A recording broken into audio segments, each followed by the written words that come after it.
샬롬 할렐루야. 요한복음 3장 5절에서 7절. 예수께서 대답하시되 진실로 진실로 네게 이르노니 사람이 물과 성령으로 나지 아니하면 하나님의 나라에 들어갈 수 없느니라.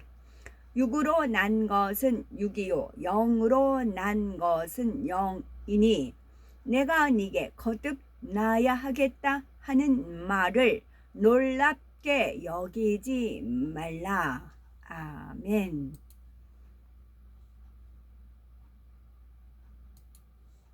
2차 영혼유 13번째. 사람의 마음과 마음의 크기입니다. 사람의 마음과 마음의 크기에 대해서 살펴봅니다. 사람들은 마음이라는 말을 많이 쓰는데 정작 마음이 무엇입니까? 하고 물어보면 정확하게 대답할 수 있는 사람은 없다시피 합니다. 영과 혼, 영혼을 구별하지 못할 뿐만이 아니라 마음에 대해서도 비슷한 의미로 생각하는 것입니다.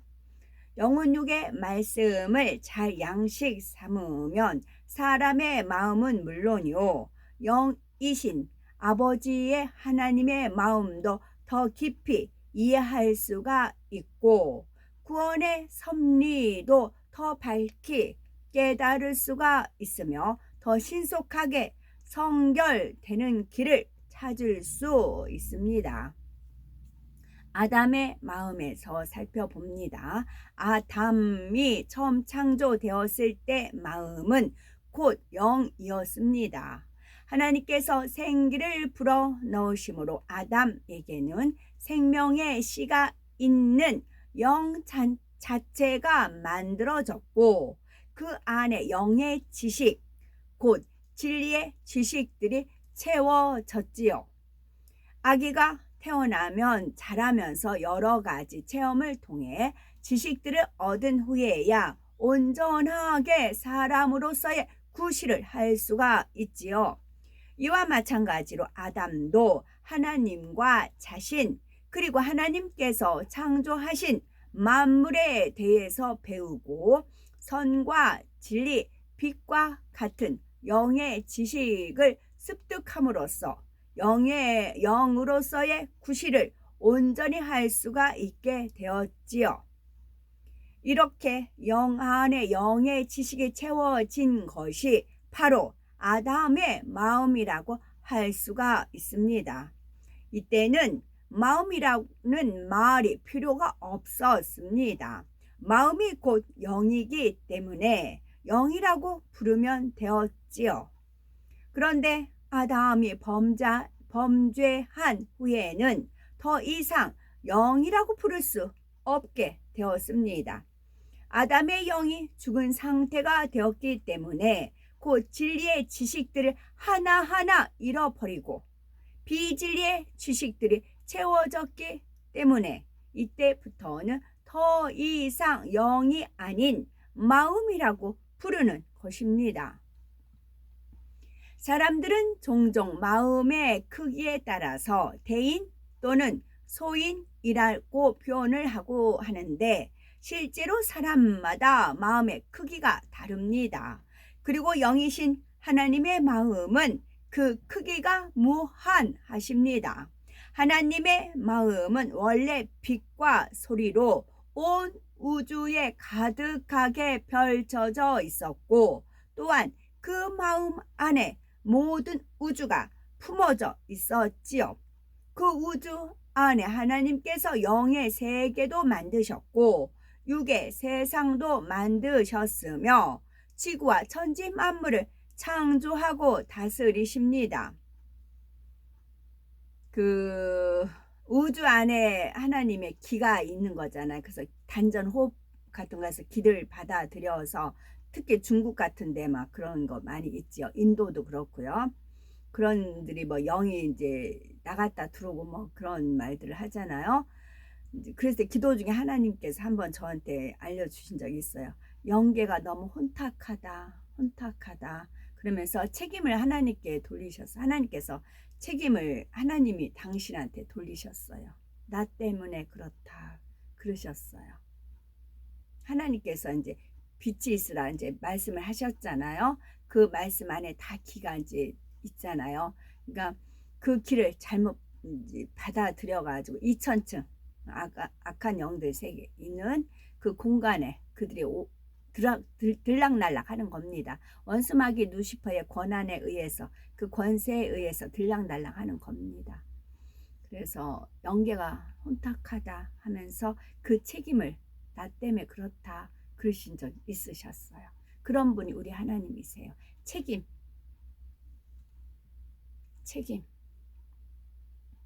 무궁무진한. 그래서 우리가 삶 속에서 보통 책임감이 강하다 그런 거 있잖아요. 자기 일에 충성하는 것도 책임감 때문에 그렇잖아요. 그래서 책임감 있는 분들을 하나님께서는 당신을 닮았기 때문에 또 귀하게 여기시더라고요.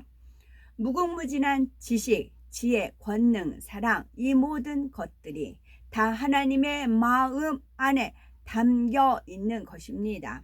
그러면 사람의 마음은 그 크기가 어떠할까요? 원래 아담의 마음은 하나님의 영을 닮아서 무한하게 커질 수 있었습니다. 물론 피조물이 창조주 하나님의 마음과 똑같을 수는 없지만 하나님께서 그에게 영의 지식을 담아 주시는 만큼 한없이 넓어질 수가 있는 것이지요. 그런데 사람의 영이 죽은 후에는 혼적인 것들이 영을 감싸 버림으로 마음의 크기에 제한이 생겼습니다. 영으로 무엇을 깨닫거나 느끼는 것이 아니라 혼적인 작용을 통해서 마음이 움직이게 되었기 때문이지요. 사람이 살아가면서 혼을 통해 어떤 지식을 얼마나 담고 또 어떻게 활용하는가에 따라서 마음의 크기가 한정될 수밖에 없는 것입니다. 자기 생각과 자기 지식, 자기 틀로서 생명의 씨를 감싸므로 혼적인 한계 속에 살아가는 것이지요. 이처럼 혼적인 한계를 가진 사람들 중에도 어떤 사람은 눈앞의 것만을 생각하기보다는 먼 훗날까지 바라볼 줄도 알고 적은 유익에 연연해하는 것보다는 더 큰 것을 생각합니다. 또 쉽게 감정이 요동하기보다는 인내하고 자비를 베풀 줄 아는 사람도 있지요. 이런 사람은 비교적 마음이 크다 인정을 받으며 많은 사람이 그 안에 깃들입니다. 그런데 영이 죽은 사람은 비교적 마음이 크다 해도 혼적인 한계를 넘지 못합니다. 예를 들어 삼국지에 나오는 유비는 사랑과 덕이 있어서 많은 사람이 그 마음 안에 깃들였으며 그 중에는 유비보다 지혜와 용맹이 뛰어난 사람도 많았지요. 그러나 그는 의형제를 맺은 관우가 죽임당하자 당장 원수를 갚으려고 서두르다가 멸망을 자초하고 말았습니다. 바로 이것이 육의 사람의 한계입니다. 이와 달리 영으로 마음이 큰 사람은 사랑과 덕이 있을 뿐만이 아니라 그 사랑이 영적인 사랑이며 지혜와 명철, 인내와 절제 등이 함께 임하는 것입니다. 성령으로 영을 나아가는 만큼 커집니다. 마음은요. 우리가 예수 그리스도를 영접하여 성령으로 영을 나아가는 만큼 영적으로 큰 마음을 가질 수가 있습니다. 마음에 있는 비진리의 지식을 버리고 진리의 지식, 곧 영의 지식을 쌓아 영으로 변화되는 만큼 마음이 무한하게 넓어질 수가 있지요. 맨 처음 창조되었던 아담의 마음은 천한 만물을 지배하고 정복하고 다스릴 뿐만이 아니라 모든 육축과 공중의 새와 들짐승의 이름을 지을 수 있는 지혜와 지식이 있었지요. 오랜 세월 에덴 동산에 살면서 낳은 수많은 후손들도 그 마음 안에 품어져 있었고 영의 존재인 그룹들을 거느리고 있었으며 그가 에덴을 지킬 때는 원수 마귀 사단이 감히 넘보지 못할 권세도 가지고 있었습니다.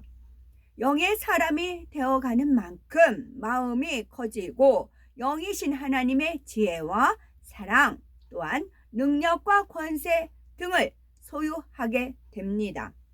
단지 눈에 보이는 육의 세계만이 아니라 신령한 영의 세계까지도 그 마음에 품어지기 때문에 육의 사람으로서는 알 수 없는 것을 알 수가 있으며 육의 사람으로서는 할 수 없는 것을 하게 됩니다. 그러니 육의 사람들이 이렇게 영의 사람, 마음이 큰 사람을 볼 때 마치 신처럼 여기게 되지요. 아버지 하나님의 마음과 영의 세계의 크기는 무한하며 영의 사람만이 그 세계를 알 수가 있습니다. 영의 세계에 속한 사람의 마음 또한 영의 사람만이 느끼며 알 수가 있지요. 육에 있는 사람들은 영의 사람의 마음을 알 수 없기에 많은 판단이 나옵니다. 예를 들어 하나님께서 믿음의 조상 아브라함에게 독자 이삭을 제물로 바치라 하셨을 때 혹자는 아브라함은 이 말씀에 순종하기가 너무나 힘들었을 것이다. 이삭을 번제로 드리기 위해 산에 오르면서도 몇 번이고 되돌아오고 싶었을 것이다 라고 생각합니다. 그러나 하나님의 권능과 선하심을 전적으로 신뢰한 아브라함은 한치의 망설임이 없이 이삭을 드릴 수가 있었지요. 육에 있는 사람들은 아브라함과 같은 높은 차원의 믿음과 순종에 대해서 이해할 수가 없으며 차기적인 기준에 맞춰서 생각하기 때문에 오해를 하는 것입니다. 또 열왕기상 19장 4절을 보면 엘리야 선지자가 하나님 앞에 단식하는 장면이 나오지요. 이에 대해 어떤 사람은 너무 힘든 고난을 당하게 되면 하나님을 원망하면서 차라리 죽고 싶다 하는 것처럼 엘리야도 그런 원망의 기도를 했다고 오해를 합니다. 그러나 엘리야는 이스라엘 백성 앞에서 자기 생명을 걸고 하나님의 역사를 나타내 주었는데도 오히려 더 악을 발하는 사람을 볼 때 너무나 심령이 상해서 이런 애통의 기도가 나왔던 것입니다. 영의 마음을 가진 사람들에 대해서는 자신이 영의 마음을 이룬 만큼 성령의 음성을 듣는 만큼 깨달을 수가 있습니다. 우리가 주의 마음을 가지고 영의 마음을 가지면 영의 사람에 대해서뿐만이 아니라 육의 사람에 대해서도 어떤 오해나 판단, 정죄가 나오지 않습니다. 혼적으로 판단하는 것이 아니라 마음으로 분별할 수가 있기 때문이지요. 그러나 비진리에 속한 제한된 육의 마음을 가진 사람은 자기 생각의 한계 속에서 판단하며 자신의 좁은 마음 이상의 것을 헤아리기가 어렵지요. 예를 들어 어떤 사람이 자신을 만날 때마다 얼굴을 굳히고 눈을 피하면서 지나간다면 어떻게 생각하시겠습니까? 자신에게 감정과 미움, 혈기 등 육이 있는 만큼 상대를 판단하게 됩니다. 나한테 감정이 있나 보다 하면서 자신도 상대에게 좋지 않은 감정을 품게 되지요. 그런데 영의 마음을 가진 사람은 그런 판단이 전혀 나오지 않습니다. 나를 싫어해서 그런 것이 아니라 수줍음이 많아서 어색해하는 것일 수도 있으며 그 밖에 여러 가지 이유가 있을 수 있는 것이지요. 그리고 필요하다면 성령께서 역사하심으로 마음에서 정확한 사실을 깨닫게 해주시고 화평을 이룰 수 있도록 역사해 주십니다. 이렇게 영의 마음을 이룬 사람에게는 수많은 사람들이 깃들이지요. 교회 안에서도 주의 종이 얼마나 영의 마음, 큰 마음을 가졌느냐에 따라서 그 마음 안에 수많은 영혼들이 깃들이게 되고요. 찌르고 부딪혀 오는 양떼, 육적인 양떼라 해도 다 이해하고 참아주고 넉넉히 품어주니 자연히 부응하게 되는 것입니다. 사업터, 일터에서도 우리가 영으로 이루어서 마음을 넓히는 만큼 더 많은 사람들의 마음을 살 수가 있고 지혜도 능력도 커집니다. 더구나 성령의 음성을 듣고 인도를 받으니 무엇을 하든지 좋은 열매를 거둘 수가 있습니다. 우리가 온전히 영의 마음으로 이루기 위해서는 마음의 구성, 성분을 알아야 하죠. 우리 마음에는 선을 쫓기 원하는 명백한 진리의 마음과 명백하게 악한 비진리의 마음도 있습니다. 물론 사람마다 이 진리와 비진리의 비중이 다르지요. 그런데 이 두 가지 마음과 또 다른 하나의 마음이 있는데 바로 본성이라는 것입니다. 본성 속에는 진리와 비진리가 섞여 있는데 이 본성 속에 있는 비진리를 스스로 발견하지 못하여서 영으로 들어가지 못하는 경우가 있습니다. 그렇다면 본성이라는 것은 과연 어떻게 만들어졌으며 어떻게 본성 속의 비진리를 발견하여서 버릴 수가 있을까요? 어떤 사람들은 교회에 다니면 사람이 좁아지거나 편벽되어진다고 오해를 하며 술, 담배를 끊으니 사업하는 데에도 어려움이 있다고 말하기도 합니다. 하지만 영의 마음을 이루면 결코 좁아지는 것이 아니라 하나님 안에서 무궁무진하게 넓어지며 모든 것을 마음에 품는 대로 이룰 수가 있습니다. 육의 사람들과 세상적인 교제를 하지 않고 서로 육적인 것들을 주고받지 않는다 해도 하나님의 지혜를 가지고 그들을 이해하고 포용할 수가 있으며 지배하고 다스릴 수도 있는 것입니다. 또한 영의 마음을 이루면 곧 주님과 아버지 하나님과 마음이 하나가 되니 무엇이나 구하는 대로 응답받습니다. 그 축복으로 인해서 세상 사람들 앞에서도 하나님께 사랑받는 증거를 보일 수가 있지요.